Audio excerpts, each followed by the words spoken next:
God is dead, according to the World Economic Forum, who have also declared that Jesus is fake news and that WEF leaders have acquired divine powers to rule over humanity.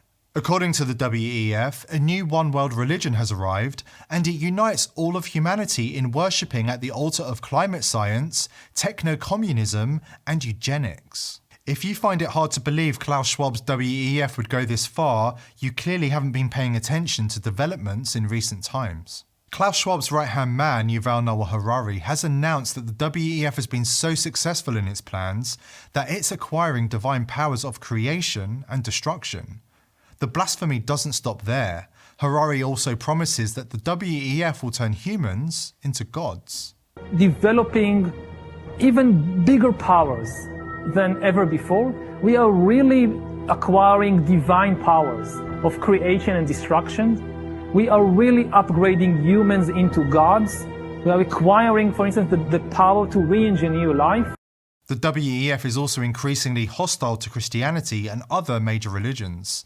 If you read between the lines just a little, it's clear that the WEF is consciously attempting to supplant Jesus. I mean, all this story about Jesus rising from the dead and being the Son of God, this is fake news. Humans are now hackable animals. You know, the whole idea that humans have, you know, they have this soul or spirit and they have free will and nobody knows what's happening inside me. So whatever I choose, whether in the election or whether in the supermarket, this is my free will, that's over. According to the WEF, Jesus is fake news, God is dead, and you do not have a soul. You are a hackable animal who does not have the capacity for free will. The World Economic Forum has spent decades quietly infiltrating democratically elected governments, penetrating cabinets, and wielding an outsized influence on the world from the corridors of Schwab's Swiss hideout in Davos. So that we penetrate the cabinets. So yesterday I was at a reception for Prime Minister Trudeau, and I know that half of this cabinet, or even more half of this cabinet, are actually young global leaders of the World Economic Forum. These tyrants have now become arrogant and sure of their own success.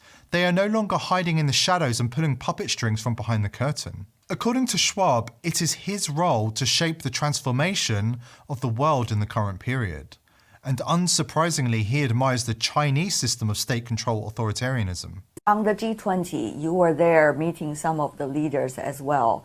Professor Schwab, what do you make of the result? Finally, they put something as a statement, and it seems quite positive with all the voices included.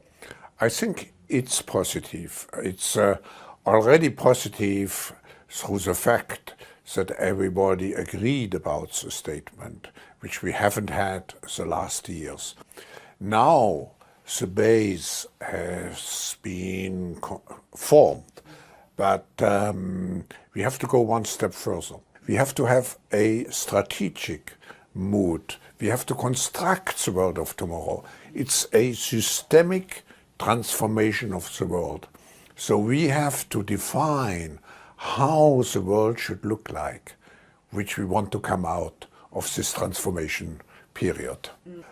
I respect China's achievements, which are tremendous over the last over 40 years. I think it's a role model for many countries. With world leaders and cabinets firmly under their control, Western democracy has been decimated. Trudeau's Canada has become a wasteland of authoritarian control. Jacinda Ardern's New Zealand is arguably even more tightly controlled by the Davos technocrats. Why should they respect us and our human and constitutional rights if they see us as hackable animals incapable of free thought? Take a look at Brazil for a glimpse of the future. President Bolsonaro's supporters are protesting what they claim to be a wildly unfair and corrupt election.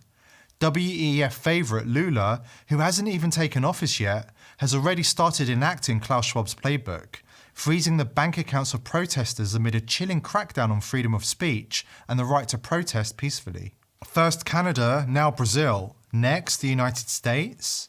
French billionaire Philippe Argilier claims he has 4 databases that will expose 38 individuals who control the whole world and run the shadow government. Bill Gates, who needs no introduction, is one of those 38 unelected individuals who control the daily lives of 8 billion people. According to Argilier, he can prove the Biden administration takes direct orders from this shadow government. And altogether, 38 individuals run the daily lives of 8 billion people on Earth.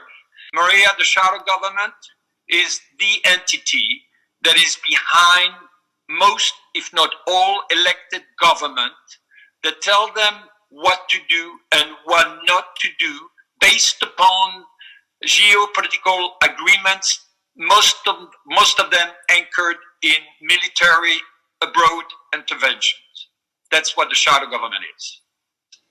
And I can tell you today that the Biden administration is under the control of the shadow government. I can confirm this without any hesitation based upon the information that I have. If you want a sneak peek of the future under this shadow government, it's worth paying attention to Bill Gates' latest announcement. Gates has a history of playing God. Robert F. Kennedy warned us about this trait in Gates' psychology years ago.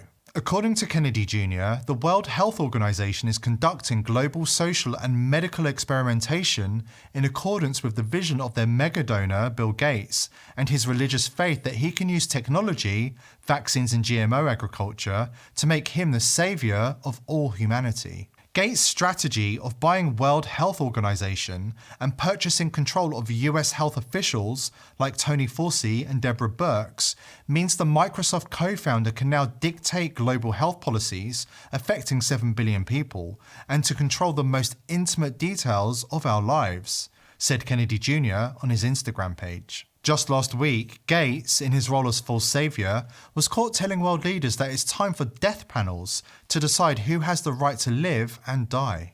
You know, is spending $1 million on that last 3 months of life for that patient, would it be better not to lay off those 10 teachers and to make that trade-off in medical costs? But that's called the death panel, and you're not supposed to have that discussion. So you, of course, that's an interesting thing you just said, which is just the last 3 months in life for one person or something, because we haven't had a discussion of how to allocate that money. It means we lay off 3 teachers to do so.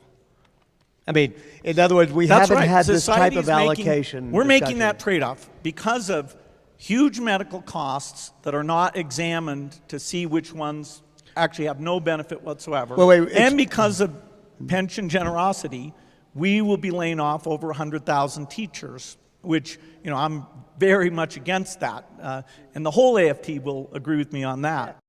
Of course, Gates' death panels have everything to do with the globalist elite's obsession with depopulation. This is the brutal, soulless world Gates and the shadow government at the World Economic Forum are determined to roll out as part of their Great Reset. We can't allow their evil religion to become the new normal.